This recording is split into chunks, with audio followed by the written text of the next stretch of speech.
Well, hi, everybody. This is DearMamaSal, and welcome to the broadcast. If you are new to the broadcast, I just wanted to give you a heads up. A couple of things. Number one, if you are ghosting, if you're watching and not actually in the broadcast itself, welcome. And we always welcome people to do that.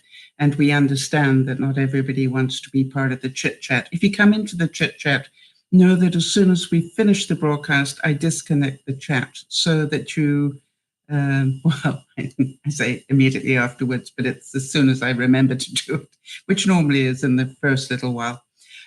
So just be aware of that. The other thing is hi Jody and Jamie. It is our wish to actually bring you content that you will enjoy, that you would like to hear. So if you have a subject you'd like me to talk about, please write to me at dearmamasal@gmail.com. And we will do our best to try and include the subject, or at least refer to the subject in an upcoming broadcast. All right, so that is the main thing. For those of you who are already in the room, welcome. Thank you for being here. And, you know, I was just saying that it's been a very emotional morning. And for those of you watching for the first time, understand that in the first little while, we're going to chit-chat and sort of update people on things and talk a bit about what's in the news and things like that to give everybody a chance to come in. And then we will start the actual topic, which today is obstacles or stepping stones. And you'll see that if you're watching on the replay, it'll say from 00 to this time, news and updates. And then from another time onwards, it will say this is the topic. So just so you can catch up on that. For those of you who are here, just to let you know that I have had a very interesting and emotional week. I don't know how many of you have been watching the various services for John McCain. But then today, you know, you wake up and you've got John McCain on the one side, and then you've got Aretha Franklin being honored on the other side, and you're going, that's a lot of icon. You know what I mean? Two very, very iconic characters that we lost, and how sad that is. So, but I like to think that they both left a very indelible mark in our lives. And I am honored to know that I actually lived in the same time span as they did. I think it's hi, Trina. I think it's a Chinese, no, it's an Irish proverb, I believe, Trina. That's, no, maybe it's Chinese. Anyway, may you live in interesting times. And I think that really any of us that are alive today live in very interesting times. Yeah, I'm sitting here with, you know, mopping my eyes and going, why did I bother to put eye makeup on? You know, because obviously I'm just going to cry it off. But it's been very emotional. And I keep thinking, this is just, you know, my selfishness, I guess, but I keep thinking about how difficult this must be for the McCain family. They don't have to go through this just once. They have to go through it multiple times. And then they have to keep traveling to go to the next place. You know, an average person goes through this once and then they can get on with grieving. But they're doing it all in the public eye and multiple times. And I can't help but thinking, boy, you know, is this actually good for them? Does it help in the grieving, do you think? Or is it just so cruel in another part? Now, I say so cruel because they're reliving and reliving and reliving. And so part of me goes, I hope this will help them rather than not. You know what I mean? It's like, I hope by the time it gets to Sunday, that was a Chinese proverb. Yeah, I thought so. May you live in interesting times. But, you know, the Irish come up with some great ones as well. You know, so I'm never quite sure whether it was the Irish that came up with that one or not. So a very, very difficult week. And I have to ask you, how many of you think you could go through what Cindy McCain is going through this week and look so gracious and calm? And, it just must be terrible for her. Anyway, I don't want to make everybody cry on this one, but it really has, I just want to acknowledge the fact she is a pillar of strength. Yes, absolutely. And did you know how many children they had? I couldn't believe how many children they had. I guess it kept her busy while he was in the Senate, but boy, that was a lot of children. So, and to me, it's like when I watch them, I am just so grateful, if you know what I mean, that I got to be part of this. I thought the fact that John McCain put in so many provisos, for example, what happened today at the Capitol. Now, first of all, how many of you just couldn't believe that the heavens opened up and cried, as he was taken up into the Capitol? That to me was just amazing. And you go, wow. 1 minute it was fine, and then as they carried him, the heavens opened up. I thought that was amazing. I really did. So, having said that, yeah, I could pretend not to be moved, but it doesn't work well for me. So, if some of you know that I also had my birthday yesterday, and that now means that I am officially 71 years old. And somehow, there's part of me that wants to talk a bit about that, what that feels like, and what that is like in terms of where I am in my life. So if any of you have any questions about that, feel free to ask them. Right? And because to me, it's like a very important part. Yeah, you know something? They have been, Jody, you're correct, 71 beautiful years. I've obviously been through good times and some bad times. But I really have to say that I have a life full of memories, and unbelievably good memories at that. Thanks, Trina, for the icons. Because it's very important to remember that life is about memories. It's not about things. And so what I wanted to do was, first of all, thank both Jody and Lauren, because they both, in their way, have been big supporters of my doing art. Hang on a second. And for that, I am very, very grateful. And I decided this week that it was time to go back into the studio and do some art. Now, you might wonder, why haven't I been going in? I mean, I'm retired. My time's my own. I can do what I like. And part of it is I know I have to pack it up. Part of downsizing, for those of you who are watching for the first time, I'm in the middle of, not the middle now, I would say the last third of downsizing. And I'm now down to 2 rooms I don't particularly want to pack up. The others have been quite easy by comparison. And so now I'm into the art and crafts room. I've got one with my artwork in it, or where I throw paint around. And the other is my craft room, which has got a lot of stuff in it that I probably need to throw away still. But never mind, we'll work on that. So I thought I'd just let you see, I don't know if you can see behind me, but some of the stuff that I actually did this week when I went in there. This one, without a doubt, is my favorite. I don't know if you can see it, but it is all bronzes, silver and gold. And by the time, I mean, you can see how it's shimmering already, but by the time that has got about 4 layers of varnish on it, that is going to have great depth to it, I hope. So that one I really loved. I did that one. And then yesterday,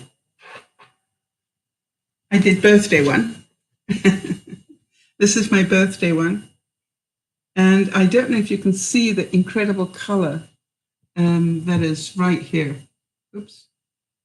But this really is an amazing, again, by the time this is varnished, I think it will look really good.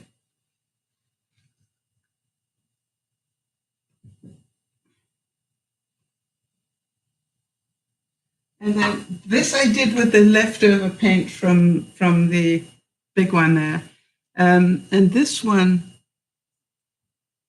also was really interesting. I really liked it. It was, I just had some paint left over, yeah. And then, whoops. This one was done with the leftover paint from the birthday one, this little one, which I thought was cute. You never know what's going to happen. And then this one was actually the one I'm going to show you.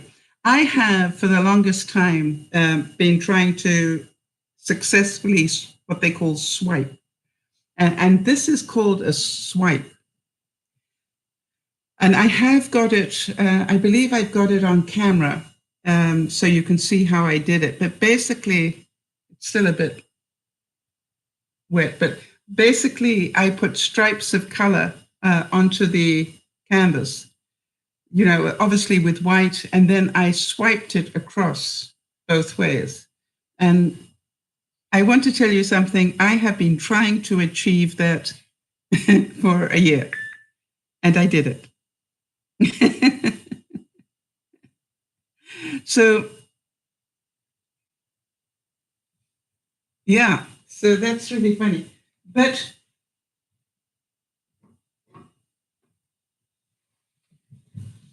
I was wondering if any of you relate to something I said yesterday, which was, I wonder if I'm kidding myself.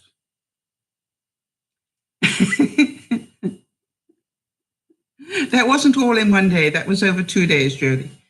That's a lot of. Keep that on. But that was a lot of mixing paints and so forth. Do you know that it takes far more time to mix the paint than it does to paint the picture? You know what I mean? So it's a funny. It's a funny reality. It probably takes me about 2 hours to get ready to paint. And then the painting takes me probably another hour or two. And then the cleanup, takes another hour or two. And then, as I was trying to explain to Jody yesterday, I will now wait a month for that to dry properly. Actually, I wait about 2 weeks for it to dry on the first level, and then I will cover it with baby powder because it's got oils in it, all right? It's, it's got silicone, or it's got, I can't remember which ones I used on that one, but, so it's got oils in it. So I want the oils will rise to the top. And so what I do is cover it with baby powder and just rub it very gently and let the baby powder pick up any oils. I wonder if that makes sense. And then, I brush it off with a distemper brush. I don't know. Did they still call it that? And then I gently wash the paintings with wet wipes. very, very carefully. And then I will dry them again for yet another little while, another couple of weeks, to make sure everything is cured properly. And only then do I varnish it. So it's a long process. It's not a quick thing to do, that's for sure. Yes, I want to tell you something, Jody. The greatest thing, Jody's made a comment here, after I said that yesterday, which was, am I kidding myself? And what I said, and I keep saying, is we have to remember that these things that we do, we do for our health, right? And I have to tell you something. If you don't believe that, I really got to, oops, shouldn't have done that.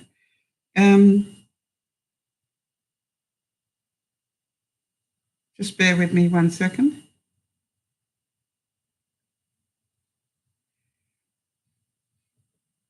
I can't show you yet.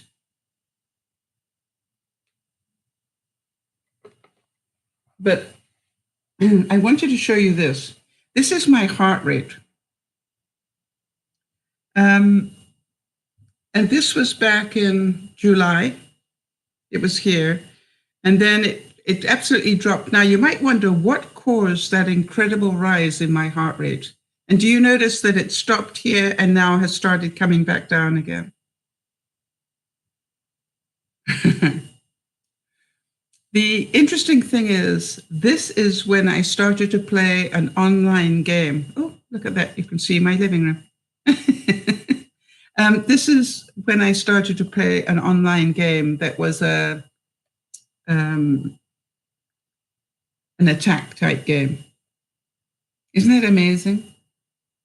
And that's what it did to my blood pressure and I thought I was enjoying it. So I think that's really important to know that we need to do these creative things, however small, however good you are at it is not the point. The point is you need to do it for your good health. Yeah, I thought that was pretty impressive to see that. And I knew that I would be able to show it, but I didn't realize it was going to be that dramatic. But it's amazing. And it literally was the time that I started and the time that I pulled the plug on it. So very, very interesting to see that. All right, so here we go. We've got, it is actually, I don't think anybody is online at the moment that remembers Katie. Because she was really very early on, but it is her birthday today. And we wish her a very happy birthday in case she still watches the occasional broadcast. And I'm trying to see, have we got any others coming up? Let me see here.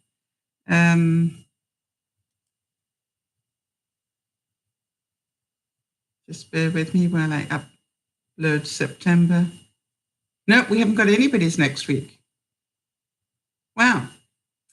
All right, so it's a quiet week. Obviously, Katie and I are special this week. Any other news from anybody that we want to share? I'm trying to think. I was amazed how many birthday wishes I got from around the world. I have to say that. For those of you who know about December, I had an awful lot of the December viewers wish me happy birthday. And I spent a lot of yesterday just thanking people for their good wishes.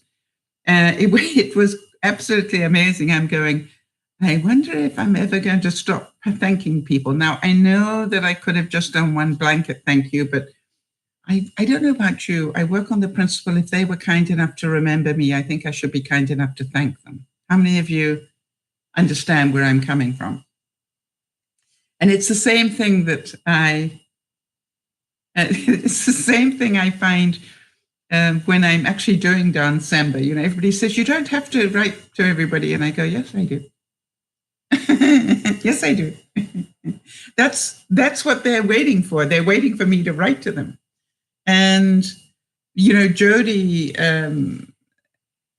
definitely, and Lauren as well. I mean, they are aware, I think, more than anybody, that it takes me all year to finish December. It's a big thing. It's not a small thing, and it looks like it finishes on December the 31st, but not for me. No, it continues. And so, and I also try very hard to make sure that, I wish people happy birthday. I miss a couple, but I do try to do that, because I think it's really important. They're part of an extended family, and it's important to people. So let me now call a time here, Jody, for 21 minutes in. We're going to be talking a bit today about goals, but what I particularly want to talk about is, how many of you have noticed that things seem to get in the way of your goals? Have any of you noticed that? You've sort of got a goal, and then suddenly life gets, right in the way. Trina's saying, well, birthday's a big deal when you were growing up. Not very much for me growing up. You know something, Trina? A very dear friend of mine used to dread her birthday. Yeah, I think it's so sad in a way that your mom didn't make a fuss over you, and I'm sorry to hear that. But I agree with you. Like all things in life, some people had great experiences of it, and some people didn't. So I'm sad that they didn't make a big deal of it, because I think anybody's birthday is a big deal. And, I've had so many people say, oh, well, it's not, I don't celebrate birthdays anymore. And I'm going, why? Tell me why. Well, they're not important. I said, well, they are to me. And I can assure you, that at 71, they get even more important. I keep being very thankful that I hit another one. So to me, it's like, something we need to think about. But what I wanted to say was, I believe that in terms of our lives, every day we wake up is a birthday. And so, Trina, what you didn't get, you are now giving to your children, which I think is wonderful. But what have you given yourself? And, so often we wait for other people to do things to celebrate our birthday, or to show us they love us, or whatever. And, one of the things I have learned, and I must say I have learned it in the last 20 years for sure, maybe the last 10, is, I need to do this for myself. I could concentrate yesterday on the people that didn't phone and wish me a happy birthday. All right, because there were a couple important ones missing. I could concentrate on that, but why would I? And what I did was, I got up and I made sure that I did things I wanted to do for me that were totally indulgent, like doing some more artwork. And that made me very happy. I was really very happy. I then went and now don't ask me why, I put colored stickers on some of my moving boxes, so that I'd know the red ones go in the kitchen, and the green ones go in the kitchen, whatever. And the blue ones go in the bathrooms, or whatever it was. But, I started putting colored stickers on them. So that, for some reason, amused my kid. How many of you can imagine that? I'm going, and it was really, and then to reward myself, I gave myself a couple of vanilla bars. That was fun. And then I allowed myself to actually get some extra sleep. That was a good one. And I thought about it because everybody kept saying, oh, what have you got planned for today? What are you doing? What are you doing? And I'm going, I'm actually quite happy doing diddly. How many of you are like that now? You don't need to go out and do stuff. You're quite happy just doing diddly. I'm one of the things I'm really grateful for, quite honestly, is that I no longer need all that external stimulation. I'm really quite happy. But the thing that I want you to talk about in terms of obstacles is that I realize that my art room has become an obstacle to my finishing my downsizing because I don't want to go in there and pack it up. And yet, when I think about it, I am probably only going to keep about a quarter of what's in there. So does it make any sense that I need to see it a different way? Right? I just need to see it a different way. I need to just get in there and go, okay, fine, what do you want to throw away? Because I need to throw away a lot of stuff there. The other thing that I realized was that once I have finished, I really won't have any reason not to put the house up for sale, except that I'm not going to move into my next place until March. So what's the right time to put it on the market? I don't know. And in terms of stepping stones, can you see that I have been through many stepping stones along the way? I thought they were obstacles, but they actually were stepping stones that have helped me no end. I went out this week and got myself a couple of containers. And what I said was, this container is for your hair stuff. And, whatever fits in this container is your hair stuff. And that's it. I lie. And over and above that, you are allowed your hairdryer and a curling iron. But it was funny because this was like, I put my hair in rollers while I put my makeup on. And you cannot believe how many rollers I had. So, it was like, really, I don't need this many rollers. So it's an interesting process. I'm now getting down to, I think it was about 6 more shoe boxes. I found shoe boxes are really useful because I now am going to be saying to myself, I have my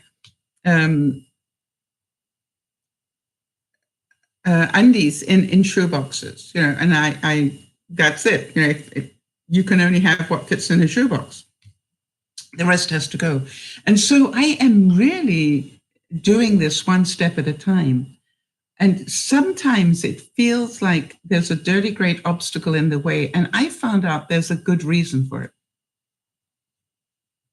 You know what I mean? It's like you're not ready. And that's why the obstacle is there.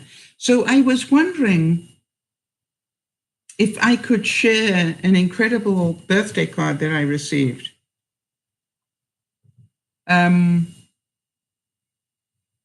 Yesterday, because to me, I don't think I could have received this without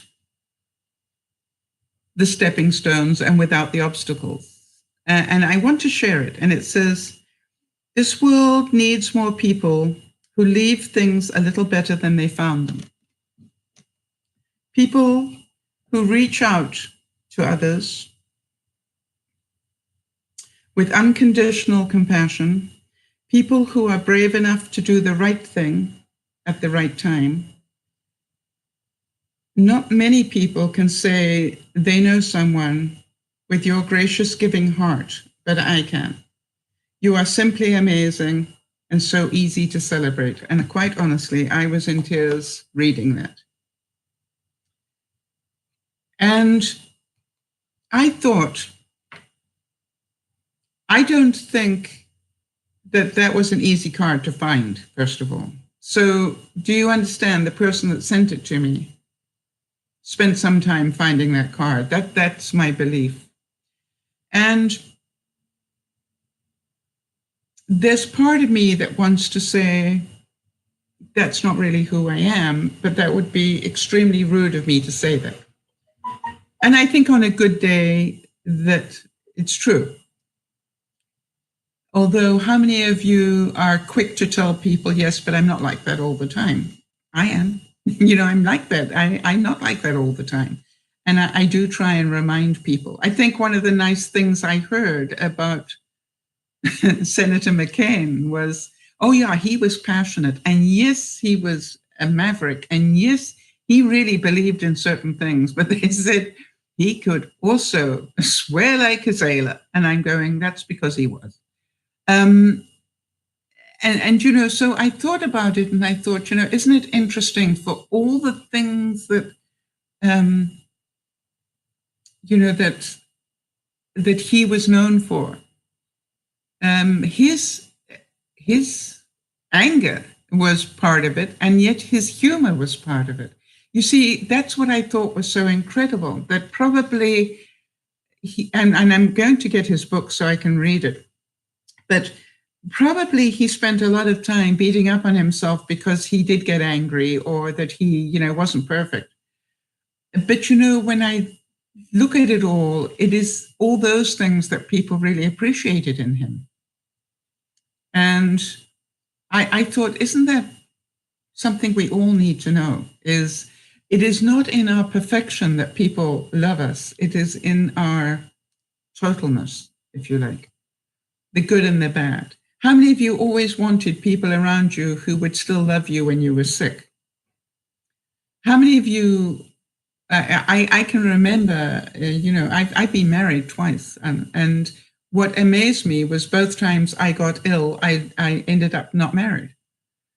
And, I kept going, didn't I do vows around this? Sickness and in health type things. I think I said vows on this issue. How come I managed to pick two people that actually should have said, no, only if you're well and look great. So to me, I found that really interesting. But what I found is that was a huge obstacle for me in my early years. But I found as I have progressed, I now don't look for people that like me when I am doing great and looking great alone. You know what I mean? I look for people that still love me when I am,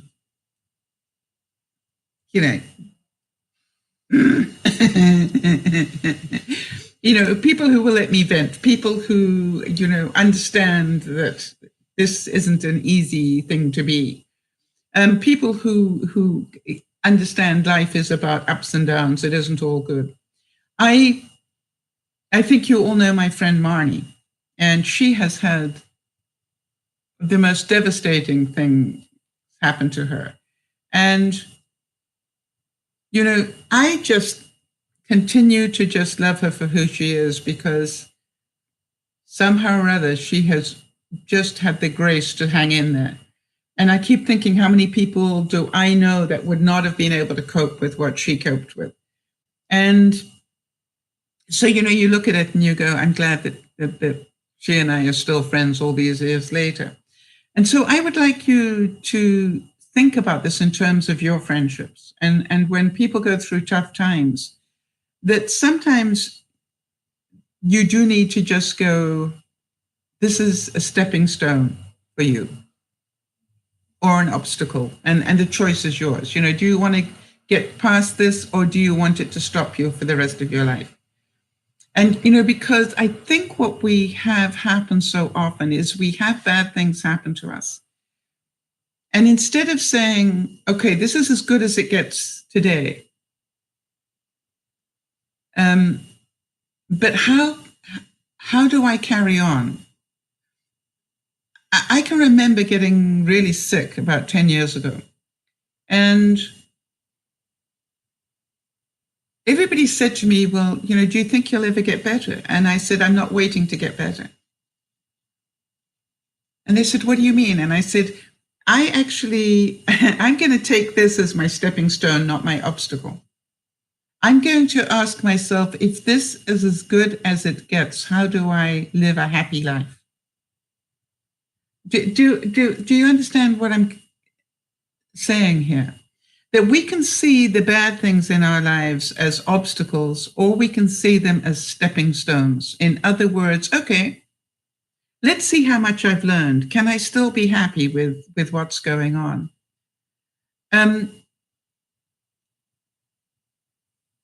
The other thing is, I really recommend that you wake up every day and start your life again. Like, you know, and let me forget about yesterday and last year and 10 years ago. Let me start building my life from now. Do you understand what I'm saying here? It's really important to, yes, make the most of what you have, Jody. Yeah. And the reason I say that is because it is so easy for us to go, if only I was still young, or if only I was still healthy, or if only I was still thin, or if only, da da da da da da. But the truth is, you're not. Right? The truth is, you are what you are today. And what you've done in the past created in some way what you are today.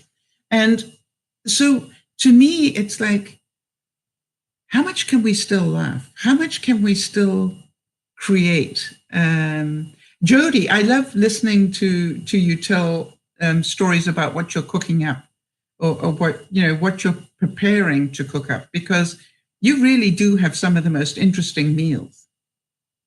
And I literally, I sit there and I go, oh, that sounds so good. So you might be physically unable to prepare a lot of them, and Lionel does, but you really do a lot of research into it and prepare, I believe, the shopping list and everything else. So you are doing your fair share of this process. And it's creative, and boy, it certainly makes me think. So I look at it and go, our life is full of obstacles or stepping stones. Now, some of you will remember that back in March, I went to see what I called Sunshine Cottage. Do you remember that? And things happened where I said, no, as much as I like it, I'm not going to get it. And they upped the price on it, and they did all sorts of funny things. Well, the most peculiar thing is that it's still available. And the price is now back to roughly where it was when I first went to see it. Now, there's part of me that's going, maybe I need to go and buy it now.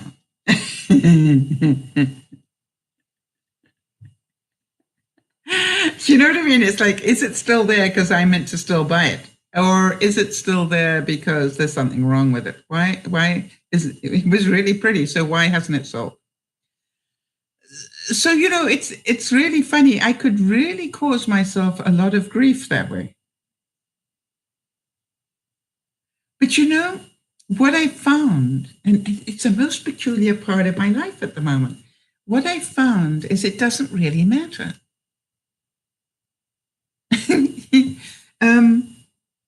You see, there's part of me that goes, wherever I go, and I'm going to make it home.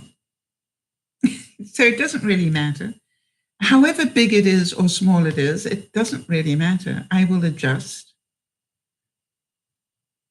Will it be difficult to start with? Absolutely. But after that, I will find out what's really important in my life. And so I really recommend, you remember a long time ago when I started this downsizing, I asked you all, if you could give up one room in your life, which room in your house would you give up? And almost everybody, I believe, said dining room. And that to me was fascinating, how many people said that. Because I do believe that our lives have totally changed. Jody, what room did you give up so that you could put your hospital bed into your daily life? I just wondered, which room you gave up, because I know that you've put it into what would normally be called a public room, right? And to me, this is like, that's really important. That you could see that was way more important, that you be comfortable and in the center of things was more important in your life as it is today than having this room. You put it in the living room. Okay. So because what you got from it is that you could be in the center of everything going around, right? You could presumably still talk to Lionel in the kitchen, and you could, be in the center of it. Am I correct in that?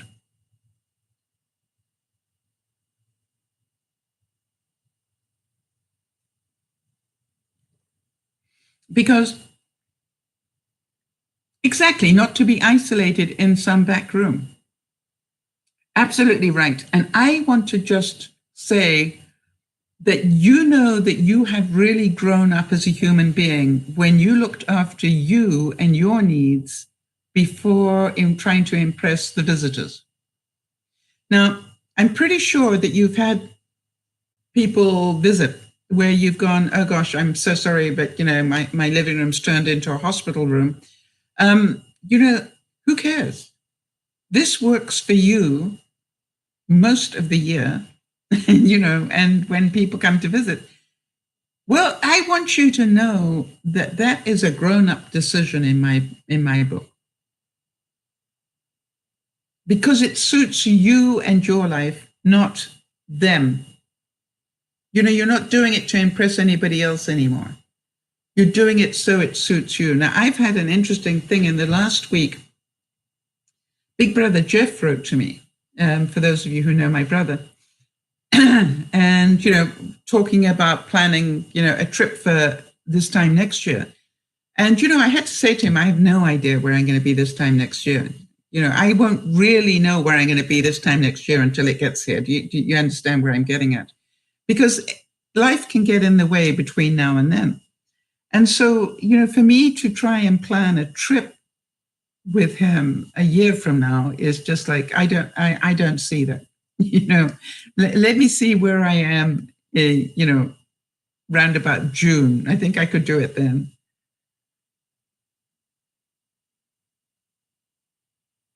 Yes, I think Jody, Jody's saying we gave that up a long time ago. We now make decisions based on our needs, not to impress guests. Yep. And that's what I realized I was doing with the downsizing in a lot of ways. And what I found was, when I talk to people, I realize that there's still a stigma about maybe going to live in a trailer. And, regardless of whether it's a luxury trailer or not. But I find that quite interesting. And I'm wondering whether that will go away. And part of me goes, I think it's because my family are fairly snobbish.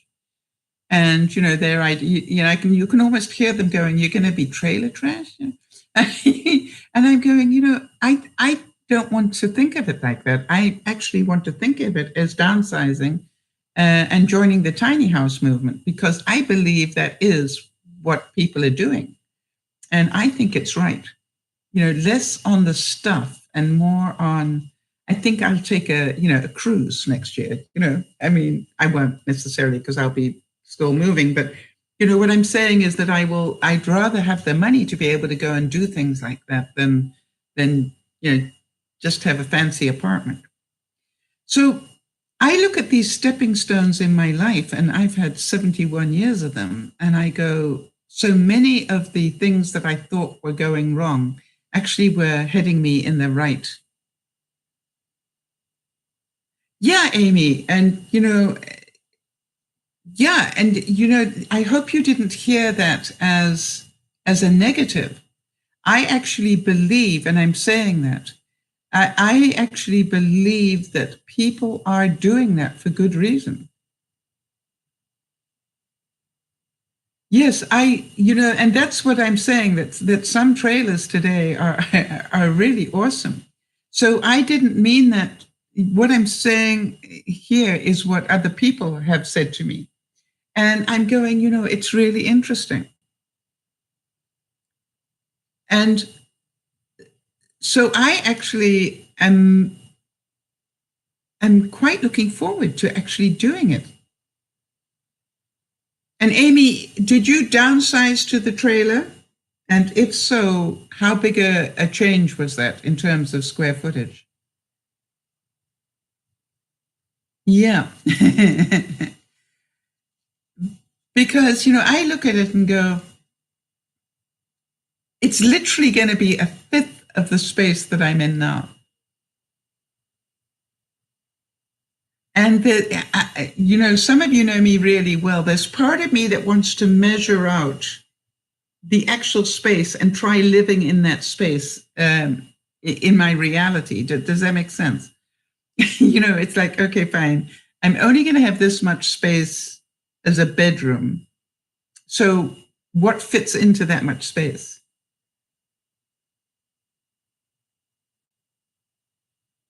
All right. So Amy, why are you begging Kim to get some of it out? Why aren't you going to get it?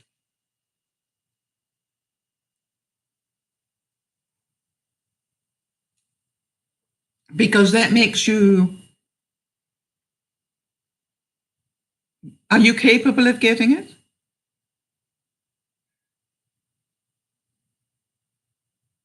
I've got a lovely story for you, Amy. Would you like to laugh a little?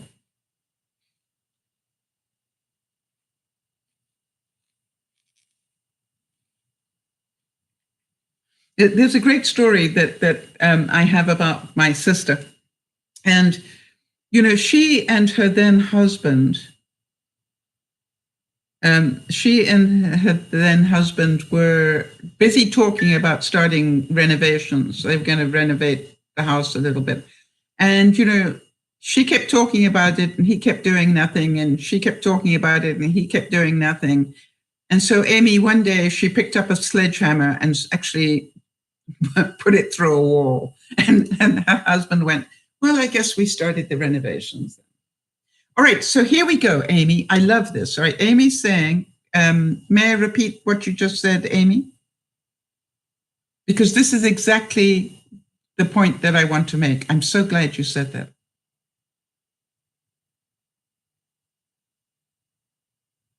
Just let me know if I can repeat it.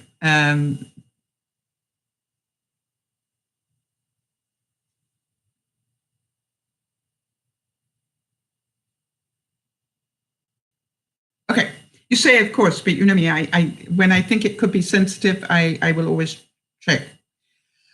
So here's what Amy said. She said the reason that she hasn't gone to get the stuff is because, and I quote, because I'm in a wheelchair and that storage room is packed from top to bottom. Okay, so Amy, Fridays we talk about taking a step forward. So how about you say to Kim, I need a day next week where we can start pulling some stuff out of storage. Which day would you prefer? We need about a couple of hours.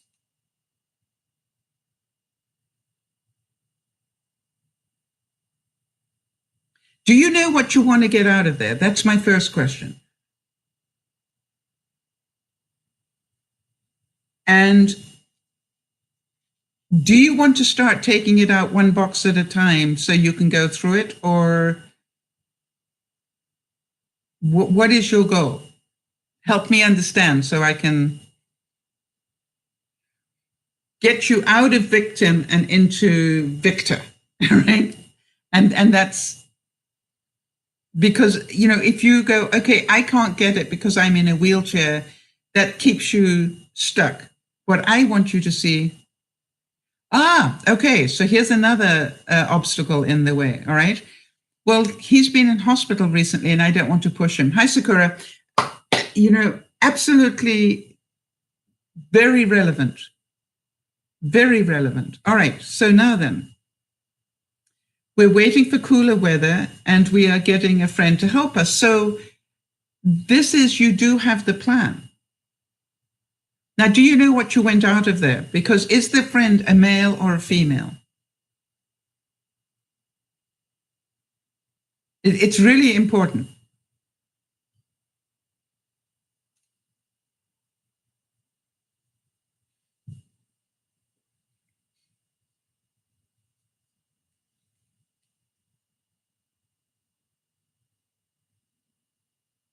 And this I say to people all the time, understand, if you've never read Men Are from Mars and Women Are from Venus, read it or reread it if you've read it, because men do things very differently from females. And I find, as I think you found out if you watched that day, that afternoon that Dougie came over, and we got so much done, and we did it in an hour. And we did it in an hour because I know how Dougie thinks. All right. And I know that he likes to know exactly what he's going to do and how it needs to be done. What the parameters are. What can I do? What can I not do?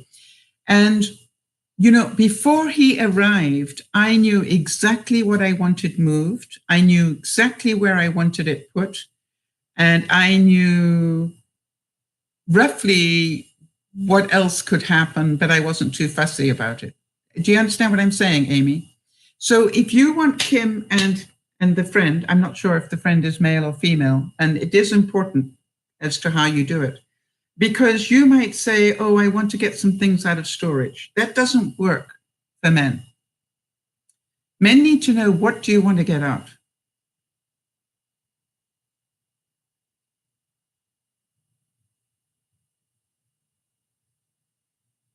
Okay, so you want your magic box. Do you know where it is in the storage room?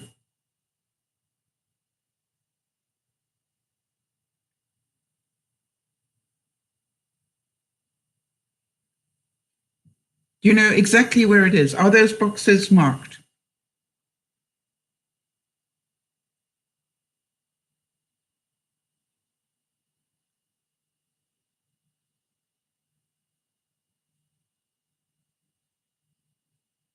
You see, the other thing is, I'm not sure how tall the storage room is, but presuming it's about 6 feet, 10 feet, whatever.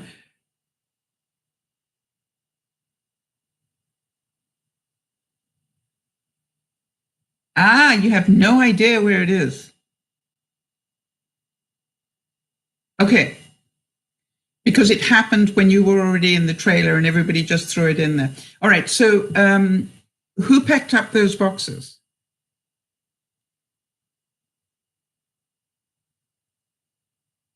All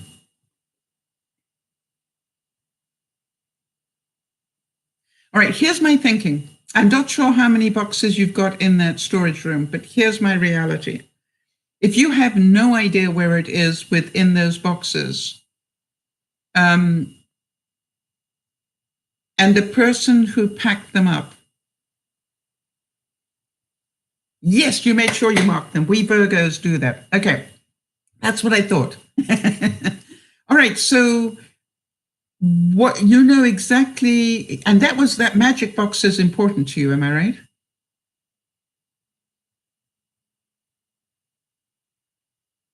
So you've got a 10 by 10. That's what I needed to know. Okay. So, but how it's 10 by 10, and then how high?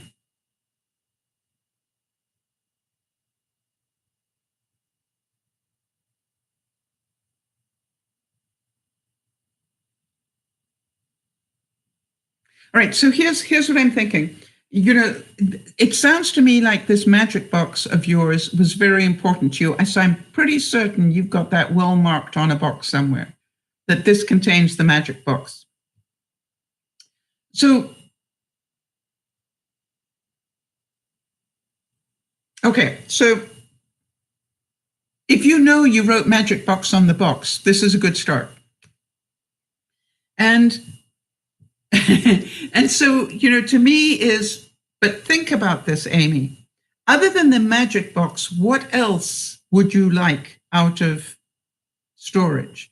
Because if they're going in there and having to pull boxes apart to find what's written on them anyway, you might as well say, I need that box that's got the magic box in it, but I also need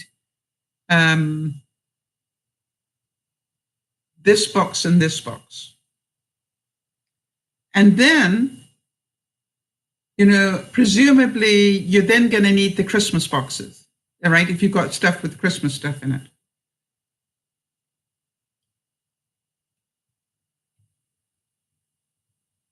Okay, Sakura, thank you for popping in. And thank you for the happy birthday wishes. I appreciate that. Thank you. All right, so do you understand what I'm saying here? Is that if you give Kim and his friend, you say to them, if you come across any Christmas boxes while you're looking for the magic box, put them towards the front because we're going to need those next. All right, so the 3 boxes I'm looking for are the one with the magic box, the one with anything that says Halloween, or anything that says whatever. All right, and those are the 3 boxes I need now, ready for the fall. But while you're looking for those, if you find the Christmas boxes, get them near the front because we're going to need those next. Does that make sense, Amy? Because if they're in there and it's 2 guys together, they can do that pretty easily within a 10 by 10.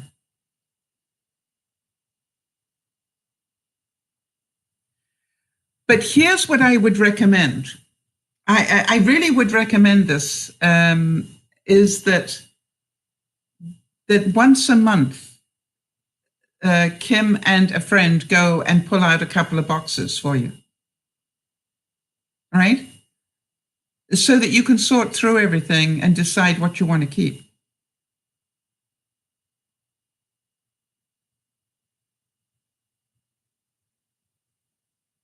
Yeah, and you see, that's the whole point that I'm saying, is that men will do it very different way from a female.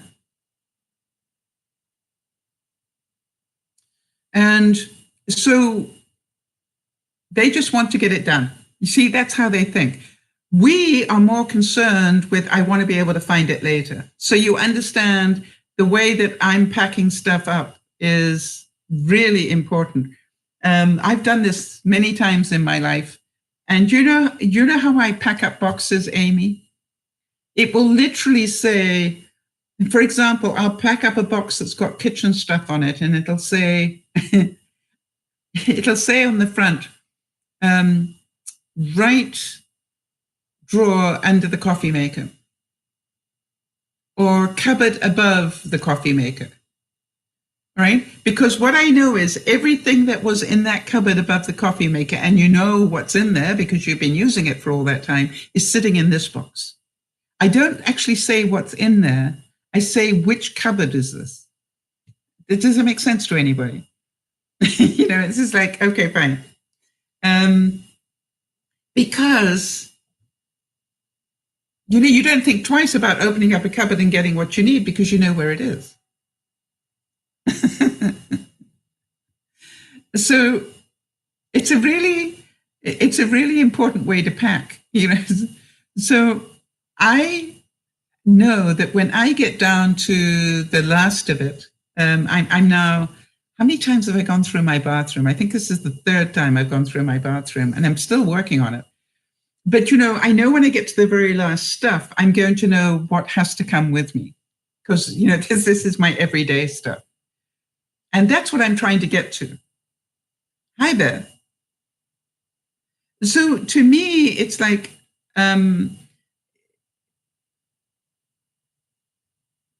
want you to understand, Amy, that you can help them do this well. And by the way, please, please, please reward good behavior.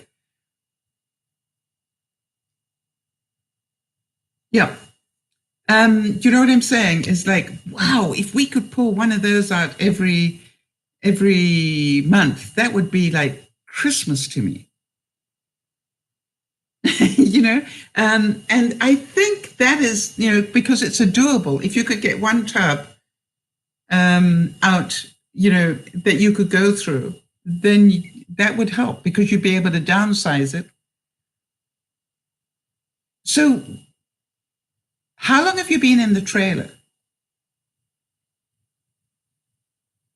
Now, I'm hoping that people listening to this are getting ideas about what's going on in their life. I really have to say that I do this in very small increments. I literally take everything out of one shelf and put only half back. But then I'll go back a month later, pull everything out of that one shelf and only put half back. So you've been there for a year. What do you miss most that's in storage? That's interesting.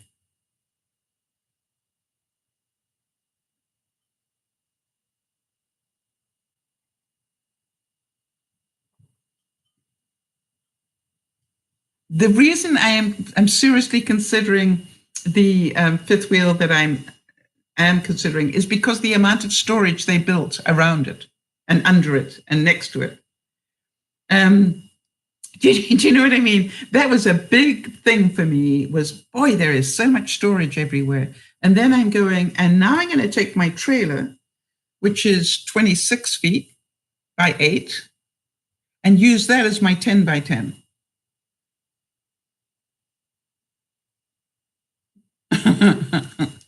And I will then probably store some of my furniture only for a year. If I've made it through a year, then I will get rid of the furniture. And I may get rid of it beforehand, quite honestly. But Amy, the reason I say what do you really miss is because I'm sure that we will both have a situation where we put stuff into storage that we will never really need again.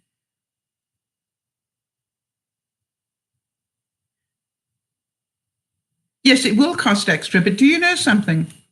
I found out that it only costs $50 a month for me to store a trailer there. Now, here's the thing. I'm going, that's a good idea. Buy a secondhand trailer and fill it up. I've actually got a trailer that I can take with me.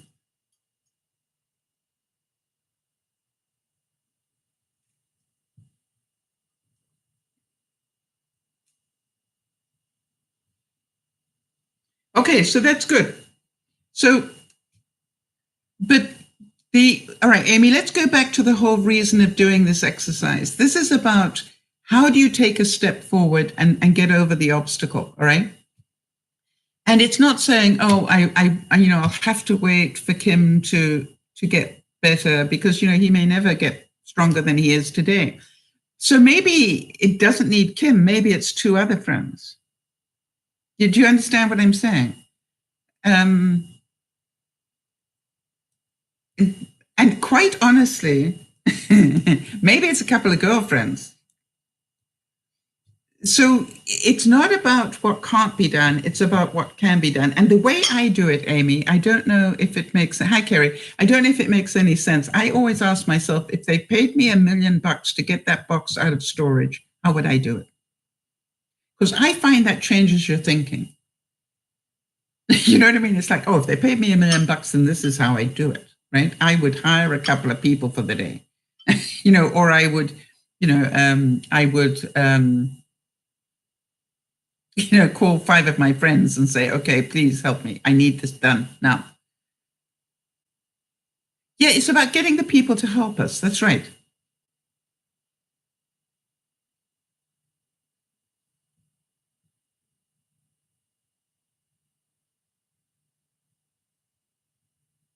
But there's the other side of it, which is how many people would love to be able to help you?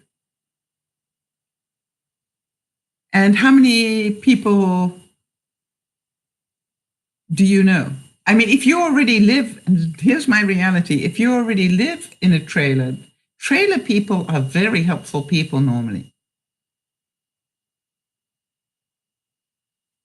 Right? And unless you've made, a lot of enemies, but just by virtue, it's one of the reasons I seriously considered going is because I know that they're inclined to help one another.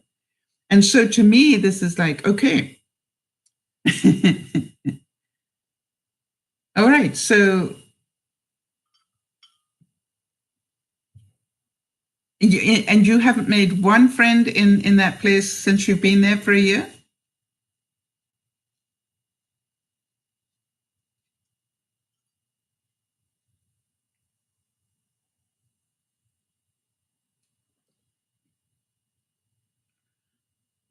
Good. So he knows them, even if you don't, right?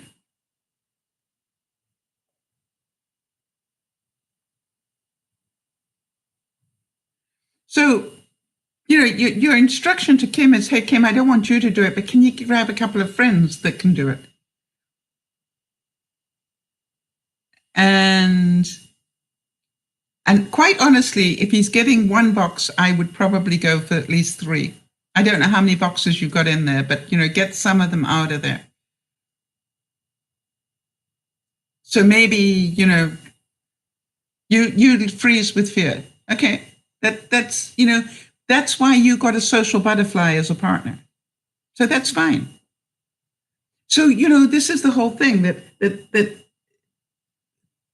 don't think about what you can't do. Think about you're not scared of Kim. They will never have the time, Amy. You see, this is why you're not thinking like a man, right? Men, if you tell them what needs to be done and get a date from them, they will organize it, right? People will never have the time. They make the time, Amy. There's a difference, right? So if you're waiting for people to have the time, nothing gets done ever. And there is another very well-known saying, Amy, which is, if you want a job done, give it to a busy person. If I wanted a job done, I'd get hold of Beth, right? Because regardless of how busy Beth is, she'd get something done, right? She wouldn't wait until she has the time. She'd just do it. And that's a different mentality.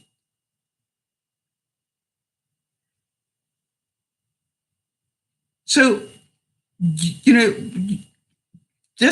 you just tell Kim, I need this done by mid-September, he'll do it.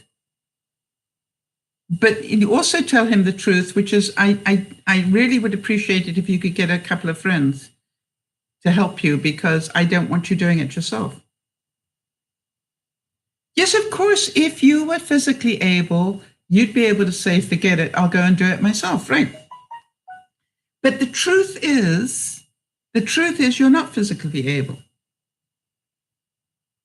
But what I'm saying is, well, if he's a procrastinator to the max, then I would word it differently and just go, Kim, are you going to get this done, or do I have to find 2 other people to go there and go into our storage locker? I just need to know.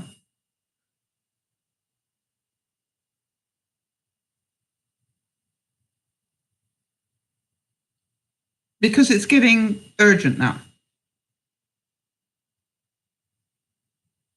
And the other thing is this, you are more than capable of going with Kim. Am I correct in that?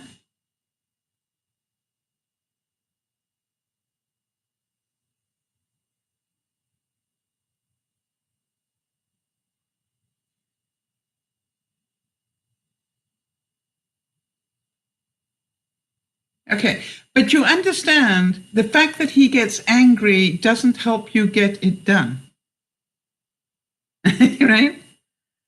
So this is about you want this box. It's important to you. All right, so let me see. Let's see what else we can come up with. Amy, if I paid you $1 million to get that box, how would you do it?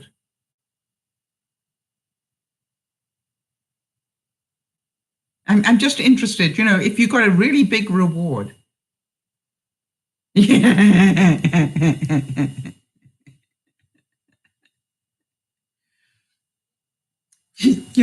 It's like Kim's got to have somewhere, he's got to have a weak spot, right?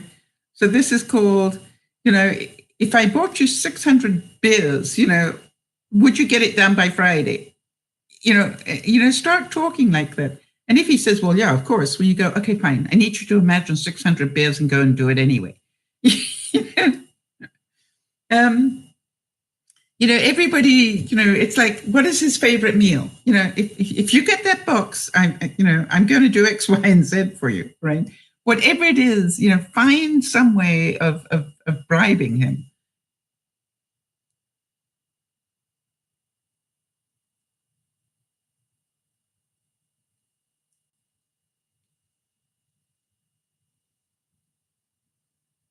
And I think it's really sad that you've lived there for a year and you don't have friends there. I think that must be very lonely for you. And that must put a lot of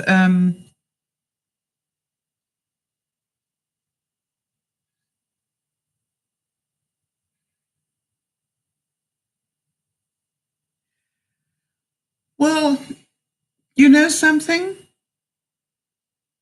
I find that people still do things with an idea of reward. All right, how and that's why I do it to myself all the time. If somebody paid me $1 million, how would I do this? This is people need that motivation, and all I'm trying to do is there has to be a place there. All right, so that's good to know that you don't do those sort of things. I understand that. And so, but don't run with the fact I said, 600 beers. There has to be something that motivates Kim. I don't know what it is, but you do. And it's like, don't look for what you can't do, look for what you can. And the other thing is, if you keep asking him,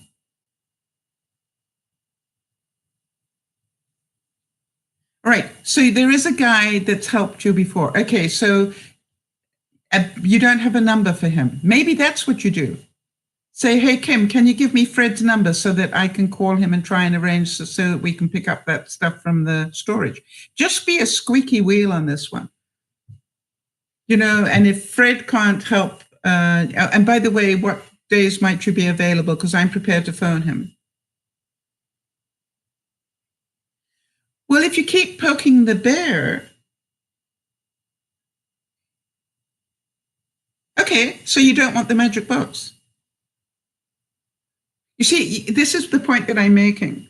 That poking the bear, not poking the bear, is more important to you than getting the box. And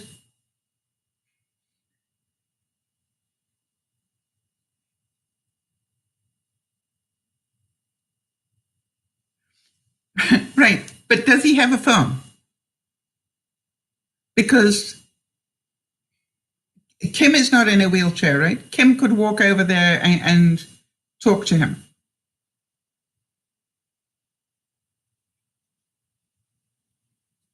See, what I'd like you to do, Amy, is not think about all the excuses how it can't be done. Think about all the ways it can be done. And, yes, of course, Kim will be like a bear because he doesn't particularly want to go and do it. I totally get that, don't you? You need to go. I know you don't really want to do it. And quite honestly, if I could get there and go and do it on my own, I'd go and do it. But I can't. So therefore, I need to plead with you. Please, can I get my magic box?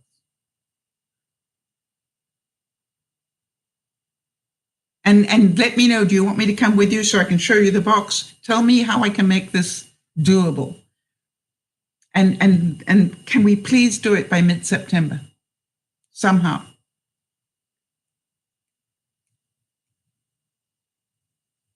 So I don't know if the rest of you can think of your own issues like this. But, if you can't, well, you see, the thing is that you keep giving him excuses, right?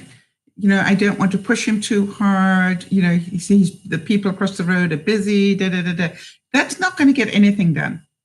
This is called, Kim, I know that I don't want you to reach up too high, after just coming out of hospital and all that. So talk to him the way I talk to you and go, okay, Kim, how can we do this? Will we need 2 friends or 1? What do you reckon? Right? And if he says, well, maybe a couple, so I can just show them what to do. And you go, okay, fine, which ones?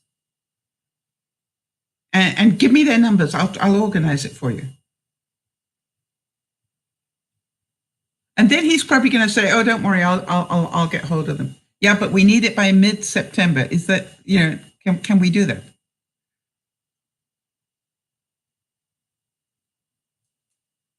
You see, the difference is when I talk to Dougie, that when Dougie comes to help me, I'm pretty specific about what help I need. For example, when he comes to visit me, I go, Dougie, bring clothes to get dirty in. So he knows, he's going to be moving things up and down.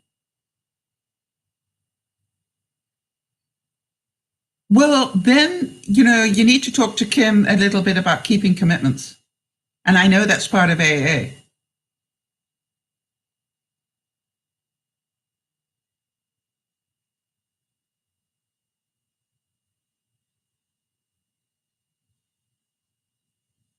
Right? You know what I'm saying? That one of the things that's really important is keeping your commitments. And I believe so anyway. Am I correct in that, Amy?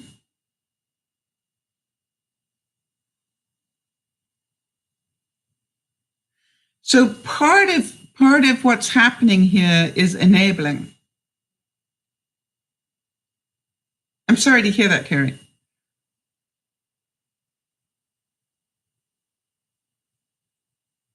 Yeah. So I would say to him, hey, we learned this.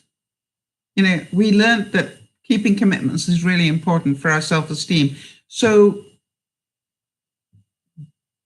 this is what I need. Are you going to be able to help me, or do we have to hire somebody to do it? Well, something, I'm really bad about a lot of things as well. I'm really bad about packing up my house, but I still do it. Not as fast as some people would like, but I still do it.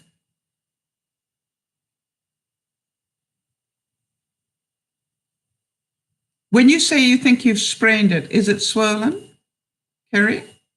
You say you think you sprained your right knee?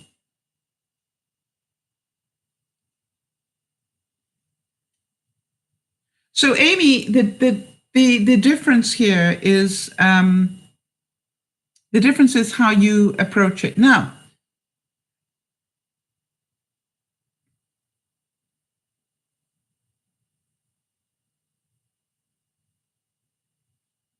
yeah, but it sounds to me that like a lot of your behaviors are still enabling.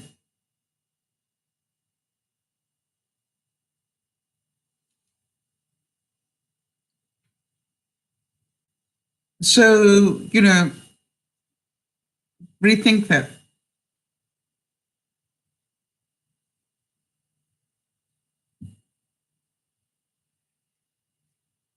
So it is swollen a little bit, Carrie.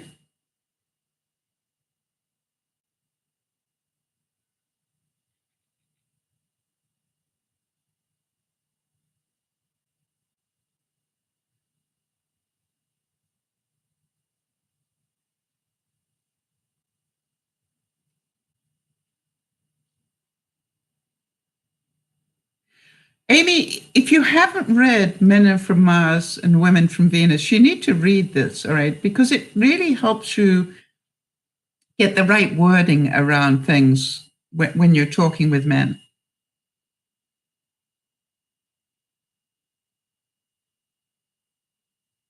Most men are pretty goal-oriented, right? It's part of their DNA.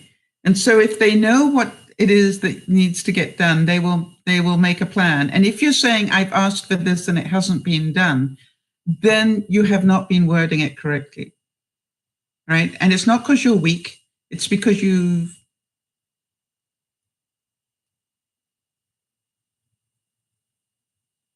well, then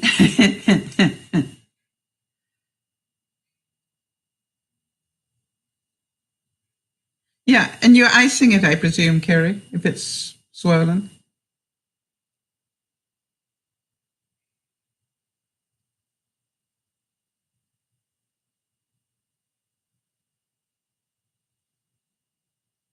Amy, I actually don't think you're nearly as weak as you think you are.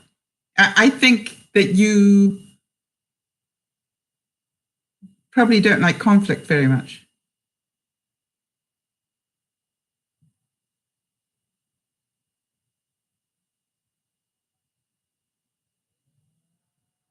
No, none of us like conflict very much either. But one of the things that I've discovered is our fear of conflict stops us, becomes the obstacle that stops us from taking a next step. Exactly. You avoid it like the plague. Does anybody relate to what Amy's saying? That because of her fear of conflict, she doesn't ask for what she needs. Do any of you relate to that?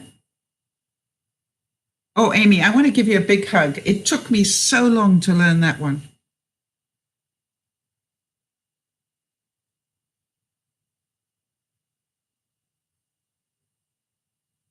You see, when I ask people, I actually don't. I actually don't ask them probably the same way. I will say, I need to get this done. Can you give me 2 days that would suit you to be able to do that? I get them to give me the days, all right? So if I want Dougie to come help me, I'll say, Dougie, I need some help. I need about 2 hours of your time. So what can I do? All right. What days suit you? And so I always let them make the decision as to the when, Amy. I don't, it's really important.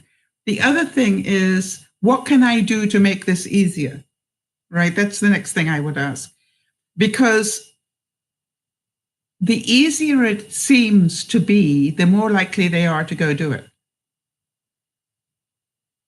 And that's why I'm saying that, before I do absolutely everything I can to make this a very easy job. Because I find people will help you if the job's easy. They won't, it's when it's a really big deal. So I think there's part of me, Amy, that says,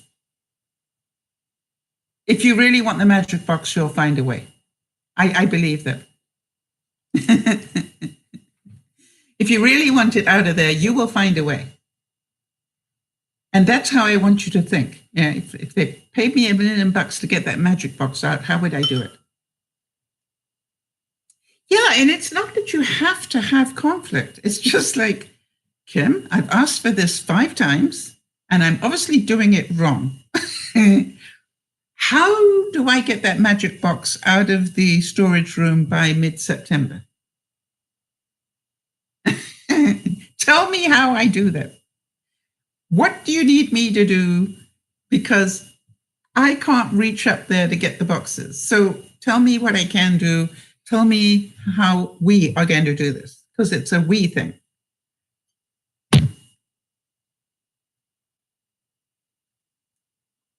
And I love you dearly, and I don't want you reaching up high. So I'm begging you, please make sure that you take a friend with you. But can you guarantee that I will get it by the middle of September? Because I need to be ready for October. Whatever it is, give them timelines. Men like timelines.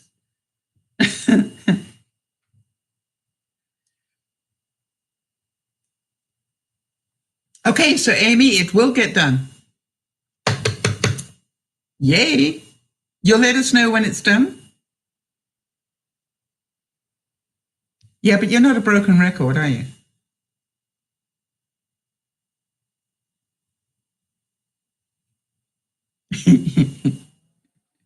How many of you can imagine? I'd probably have a whiteboard somewhere going 9 more days until mid-September. 8 more days until mid-September. I'd be counting it down.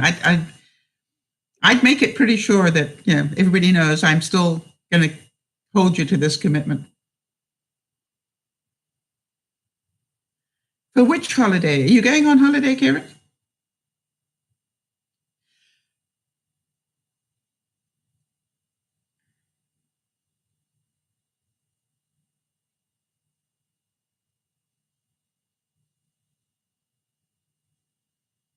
Yeah, Amy, we know that you can do it. Okay? You just have to want it badly enough to do it.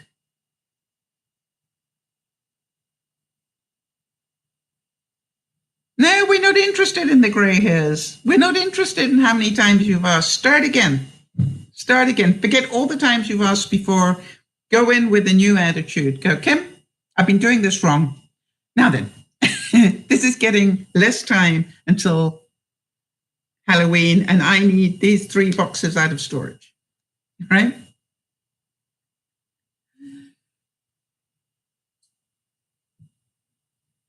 But you know something? I don't know how to tell you this. I wouldn't get Kim to listen to me. I'd get Kim to listen to you. do you understand the difference in this? This is like,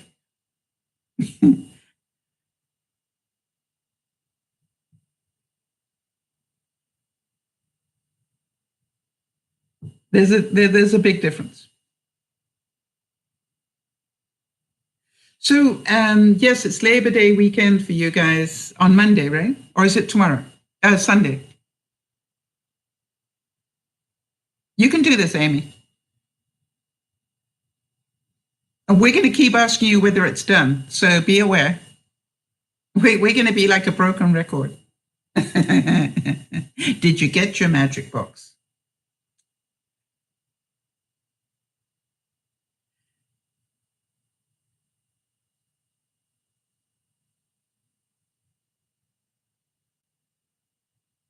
So how many of you keep a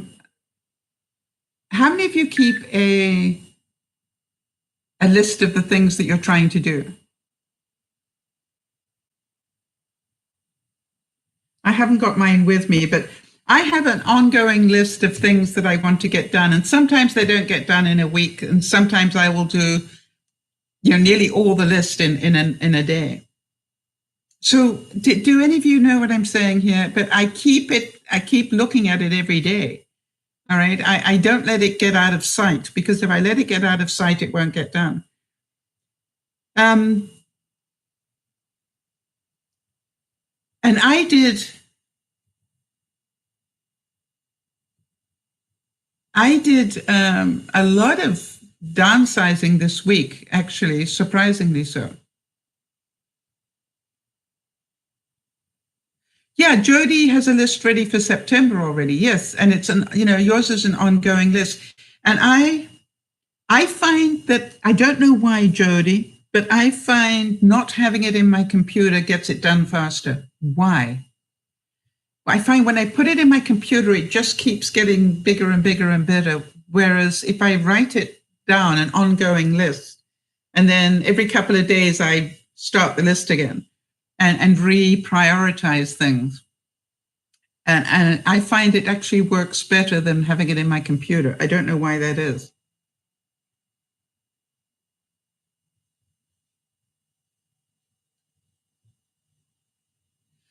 So I guess for those of you who've been listening to Amy's story, I'm sure you've got your version of this, something you want to get done, but you've got obstacles in the way. Is there anybody else that can, make Amy feel a bit better that she isn't the only person in the world struggling with this?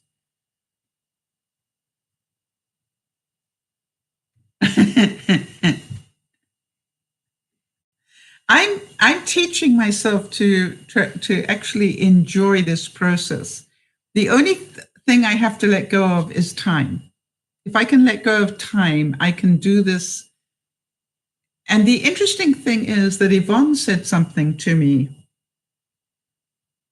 And that was that, the way that I am doing this has to be the healthiest way that she's seen anybody do it. I thought that was interesting, because I am not rushing it. I am not throwing things into boxes and not knowing where they are. I'm literally doing it bit by bit, and I'm throwing out bit by bit, and I'm re-throwing out bit by bit. You understand? So this is not, oh, good for me. This is about understand what works for you.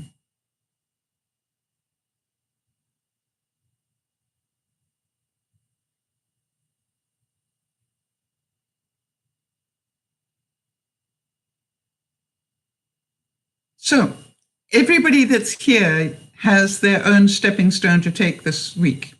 All right. It looks like an obstacle, but it's really a stepping stone. So what is it you're trying to get done? Kerry, what do you want to get done? Jody, what do you want to get done?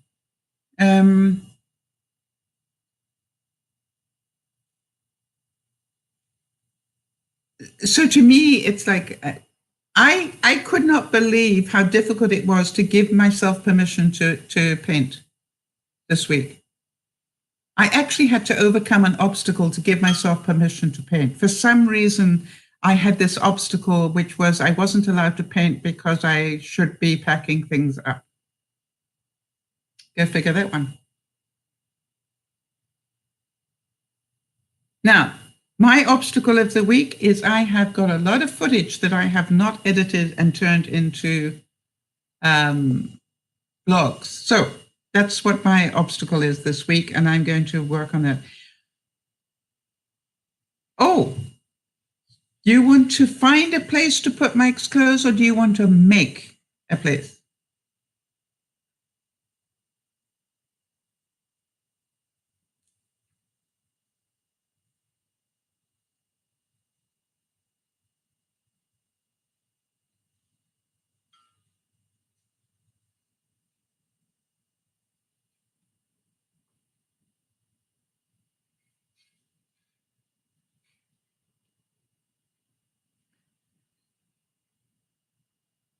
So that's good, Kerry. Now we know what you're busy doing. All right, Jody, what is your goal for this week? We know what Amy's is.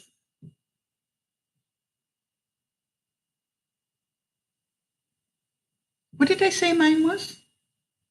I can't remember.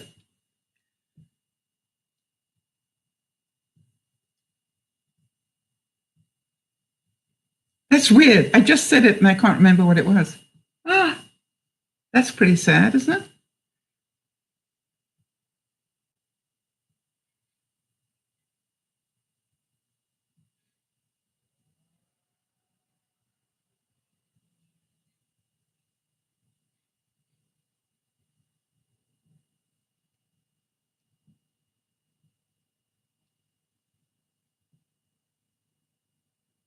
Yeah, so Kerry, you're organizing your medical supplies this week. Okay. And how much time do you think that might take?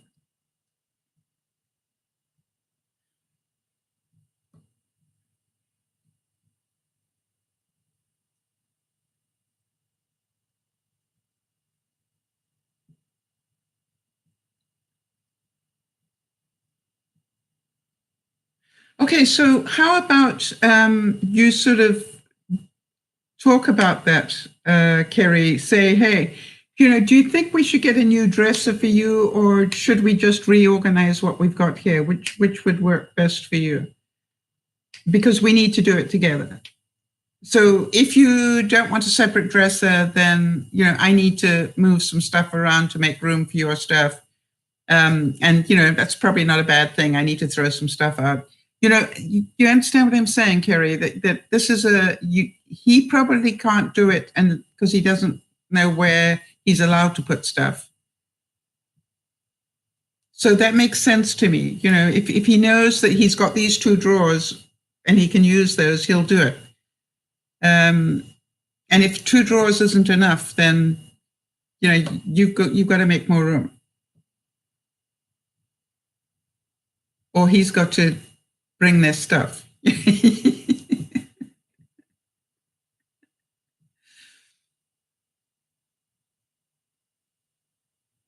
All right, so Jody, medical stuff, all right? You can organize that. Good. What did I just say I needed to do? I can't believe that I just forgot it.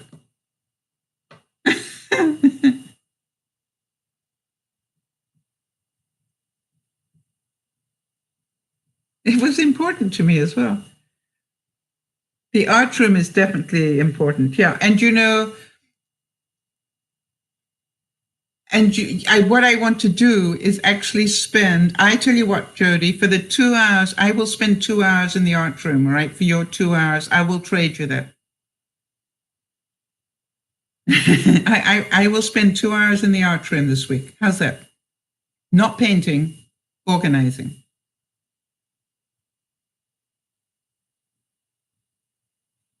Organizing as in chucking things out or packing it. Deal?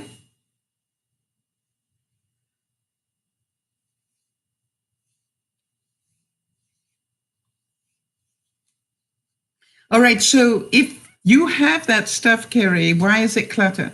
Is it because he's not putting them away?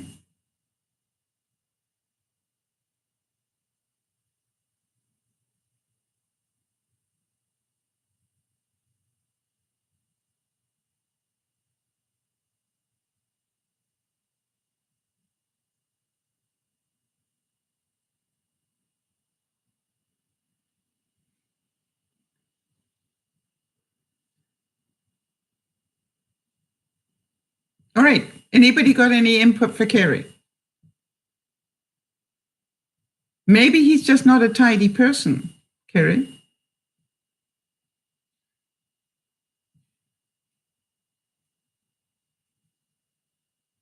The other thing is, Kerry, from my experience, it's not your job to handle his stuff. I quite agree.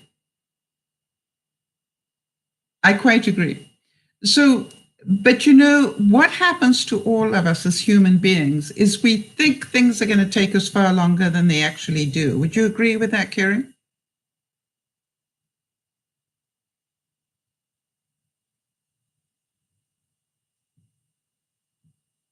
So this is called, you can still help him a lot and go, something?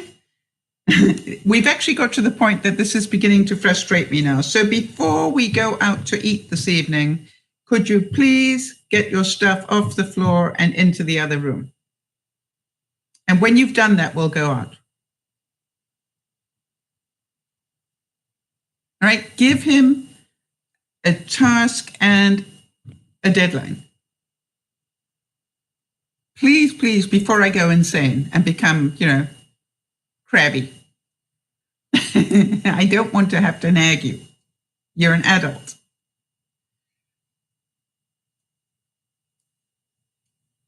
Well, I don't feel like doing it today. Yeah, I know that, Mike. You're never going to feel like doing it. So let's get it done before we go out tonight. Please. And you can pout and you can moan, but let's just get it done. You'll feel so much better when it is. And so will I.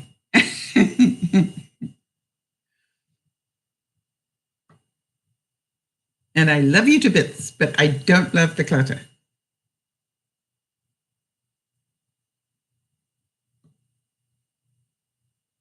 Absolutely, Kerry. And that's right. Sit him down and go, okay, fine. Let's set this deadline. We want to go out for dinner, or we want to go to a movie or whatever. And he's a walking cyclone. Yeah, I understand that. And it's very frustrating for you, but it is who he is, right? So I would actually say, does this make sense that it might be an ongoing problem? Kerry, not just this week. It could be an ongoing problem.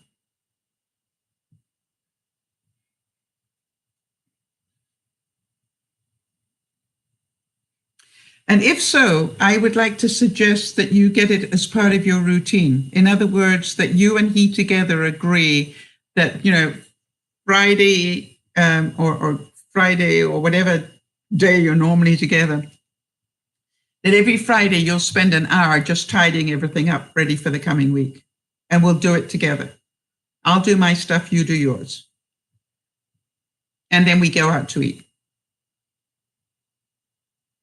But unless you get that as part of the routine, and if you don't care enough, one of the things that I always learned about management was the staff respect what the boss inspects. If you can't be bothered to make sure that place is clean every week, then he won't care either. Yeah.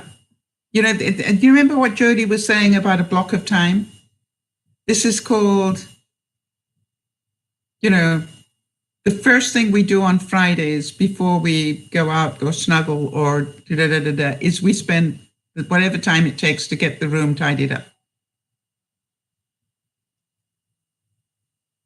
And expect him to not want to do it. Oh, I don't feel like it. No, neither do I, but we're going to do it anyway. Right? Well, I'll do it after I finish watching the game. No, we're going to do it now before you watch the game. This was number one on Fridays. Number one on our agenda on Fridays is to get the room tidied up for the coming week. Anyway, that would be my suggestion. So again, what I'm saying is you can make it a stepping stone to a happier life, or you can make it an obstacle and be miserable and complaining. To me, it's like he doesn't have the ground rules, Kerry. If he had the ground rules that, this room needs to, no, I don't know how to tell you this, Kerry, but I literally would say to him, I'm going to give you an hour to get this stuff out off the floor, otherwise it's going in the garbage. Your choice. If he's going to act like a teenager, treat him like one. And that's what I would laugh, and I'd go, if you're going to act like a teenager, I'm going to treat you like one.